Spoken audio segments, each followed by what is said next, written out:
everyone. This is Dr. Akin Merino, and today I want to talk to us about mental health. What it is, what is not, what is an illness and what is not an illness. So let's have a conversation. I want you to know that when we talk about mental health, we're talking about the health of your mind, the health of your emotions. Just like your physical health matters, your mental health matters. Mental health includes your emotional health, your psychological health, and your social well-being. It affects how you think and how you feel, how you act towards people. It also helps determines, how you handle stress and how you relate to others and how you make the choices in your life. It affects how resilient you are in life.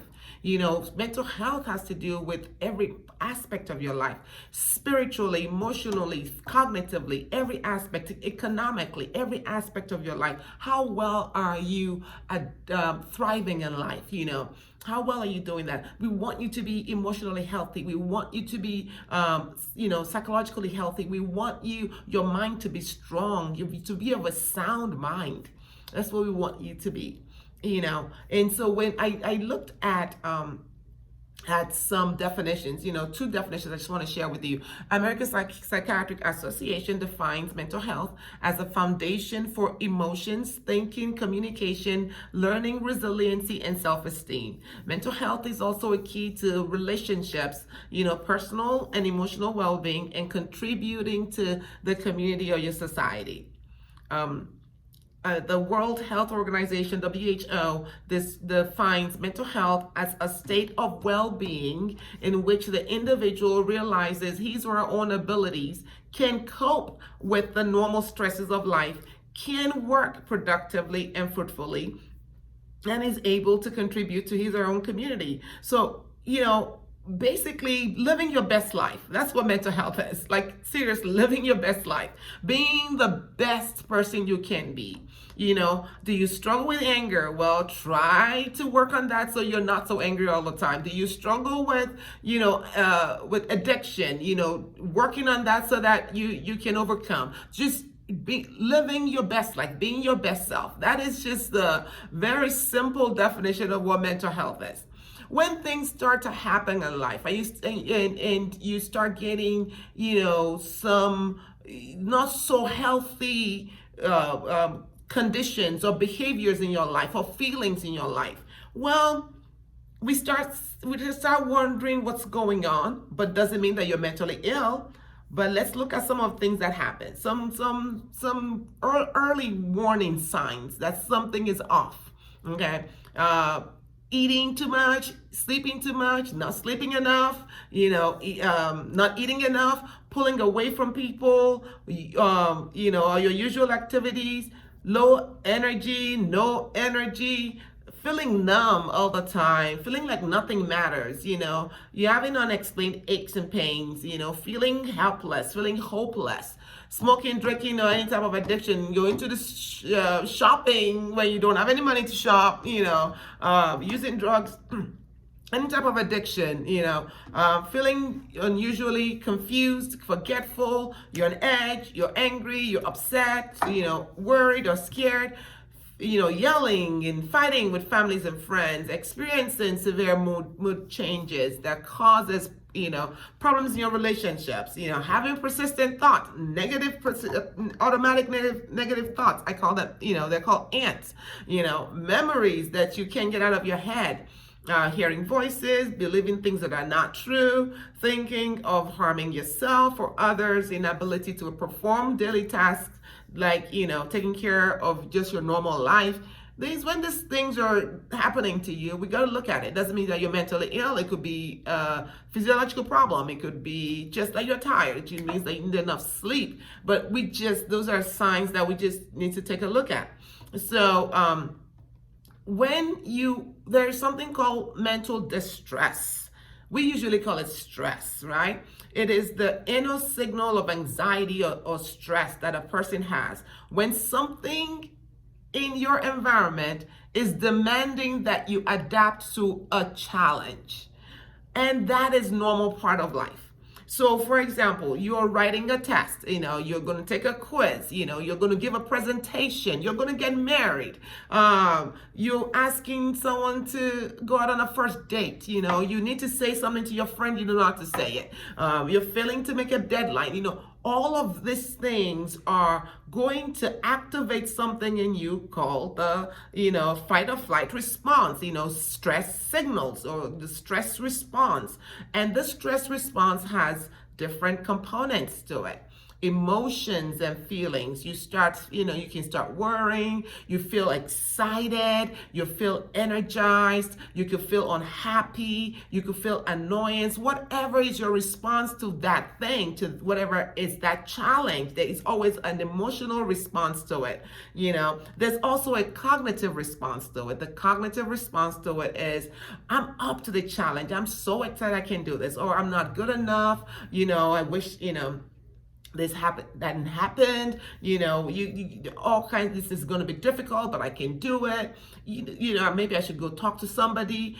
These are all responses to the stress signal. Here's a signal, you have to respond to it. Here's a signal, you have to respond to it. Does that make sense? You also have physical signals. You can, all of a sudden you get a adrenaline rush, you feel like you can clean the entire house and you can, mow the lawn and do all of those things all in one day. You can feel like, butterflies in your stomach. You can feel very jittery. You can feel headaches, stomach aches, those are all responses to this stress signal. It's like cruising on in life, and then something comes and you get a little bump. It's not a big one, it's just a little bump, and you have to figure out how to manage it. Behaviors such as you can start avoiding the situation, or you can engage the challenge. You can you can have a positive energy, or you can have a negative energy. You can withdraw from others, or you can start yelling, or you can start actually become more helpful. So the stress responses are not always negative. They're negative and positive. And when we need to make sure that we don't always focus on the negative ones. Now, everybody experiences mental distress. It is part of life. There has to be something to engage you so that you can grow. There's something has to engage you so you can win. Something has to come into your life, which we often call stress, and that stress is part of your growth process. It is actually part of good mental health. It is a signal that tells you it tells you to try something new to solve the challenge that you're facing. It's saying, okay, how are you going to study for this test? How are you going to be able to stand on that platform with all these people looking at you and give a good presentation? How are you going to do it? It's something new. You don't have the tools for it. How are you going to figure this out? So once you figure it out, once you know you figure out what works and what doesn't work well. It's a trial and error. What works, what doesn't work, and when you have successfully, when you've successfully dealt with the stressor, with the signal, with that, once you've successfully dealt with the stressor, the distress will go away. You don't need any counseling, you don't need any therapy, it would go away. And the distress goes away once you have successfully overcome that challenge. So you become a solutionist, overcome that challenge. But the learning and the skill sets that you have acquired remains with you. It becomes part of your repertoire, and you can use it next time. It's your bag of tools, and you're able to use it next time. This process is called adaptation, or we call it resilience building. This is how you build your resiliency. And that is mental distress. It is not a mental illness. It is part of life. It is part of life. The skills, you learn them, by trial and error. You learn them by obtaining advice from your friends, your colleagues, your mentor, your unreliable sources that you can find. Hey, you've been through this. I haven't been through it. So what do I need to do? How did you handle this? That way you can reduce your stress level a little bit. Listen, you don't have to go through so much stress. If somebody else already went through it, hey, ask them what, how they handle it. And maybe you can adopt some of their strategies. If you take my strategy, strategy and take that other strategy, then you get a bag full of strategies that you can implement right away. You don't have to go through what somebody else already went through. Just learn their lesson and move on. The techniques you use are vital, but they're not what is it? They're not totally devoid of creativity. So if you use one technique one time and you can modify the next time, so this is how these things work. And also don't forget, practice general health management, basically like exercising. Let me tell you, it's just a free gift of endorphins and all kinds of good hormones in your brain that is good for you, and get rid of all of the not so good and not so good hormones. And I'm not going to re-record this because this is just how it's going to go. And getting enough sleep, being with friends and families, eating properly, and staying away from drugs and alcohol, not drinking, not taking whatever else that is not good for you.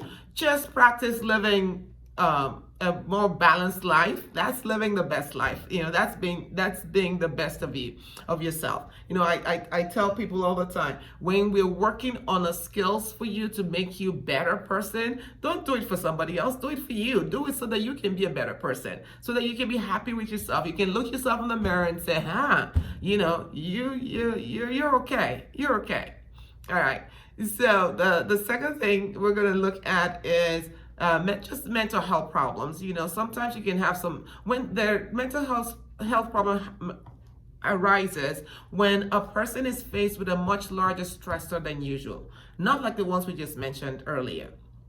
This sometimes happens where it is life too. You get a death in the family, a sickness, a divorce, a loss of any kind. Sometimes even an abuse. Things happen that it just impacts the trajectory of your life, and it sometimes can drain you. Just drain the well-being out of you. It's a stressor that comes to interrupt the trajectory of your life.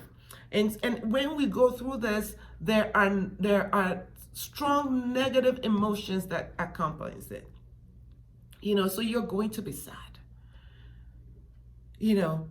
Grief is normal when it comes to loss. How can you be happy when you just lost somebody in your life? Grief and anger, demoralization, these things happen. Now it becomes a problem. It becomes a problem when it's protracted. When it lingers for a long time and you're not able to get back into normalcy. That's when we start talking about an illness. But when these things happen that are larger stressors in your life, you need to get some kind of help. If it's from a friend, if it's a pastor, if it's whoever it is that you can talk to, a counselor, whoever you can talk to, just help you to just go through it. Most people just talk to their friends and their families. Don't live alone. Like, don't be alone when you're going through these larger stressors. The death of a loved one, we heal in the context of relationship is how we heal. In the context of relationship, find people who can share with you, can share with, and who can listen to you without judging you and allow you to be who you are. And if you have that love and that attention that you have, you're going to get through it. And so you can get through those. But then there's mental illness where things have gone on. You actually fit criteria, that you actually gone to a point where you can no longer function. And when that happens, there are different diagnoses. You could be in a major depression, you could have anxiety, whatever it is that the diagnosis that I'm going to look at those maybe in the next on the next video that I do. But a mental illness could be, could be biological, could be social or psychological. So we have this model called biopsychosocial. Biological models could be genetic. It could, when you see that people in your family have a history of mental illness, you want to take a look at that. It could be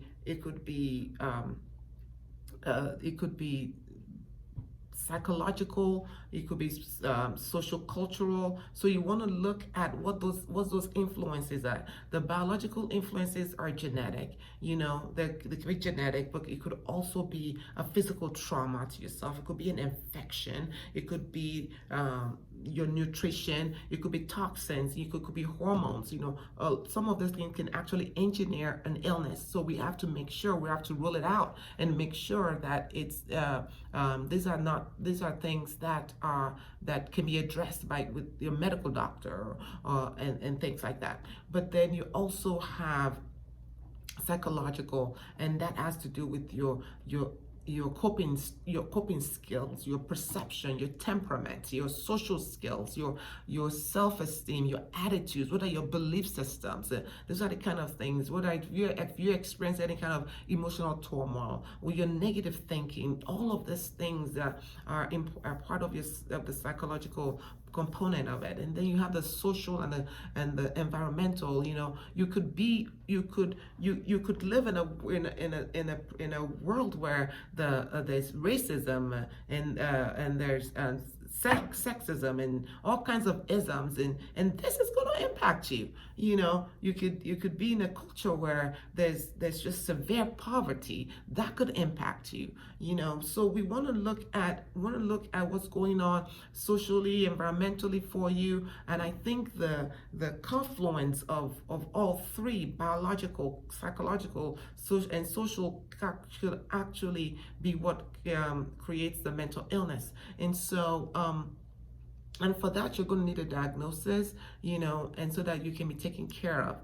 And I'm going to stop there today. I just want to recap a little bit and say that, when we have some things happening in life that are just life stuff, you don't need a counselor for it. It is, and just to also, when larger stressors come, try to talk through it, heal through relationships.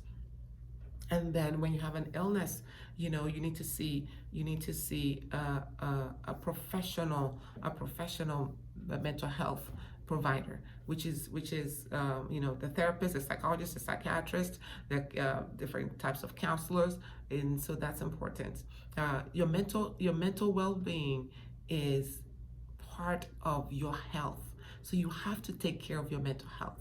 And I just want you to know that when you pay attention to it, you are contributing to the mental health of your family, to your economic health, and to the mental health, and to the health of your nation. All right, this is me. You can find me, Dr. Akin Merino. You can find me on social media at Dr. Akin Merino. All right, thank you so much, and I'll see you on the other side. Bye.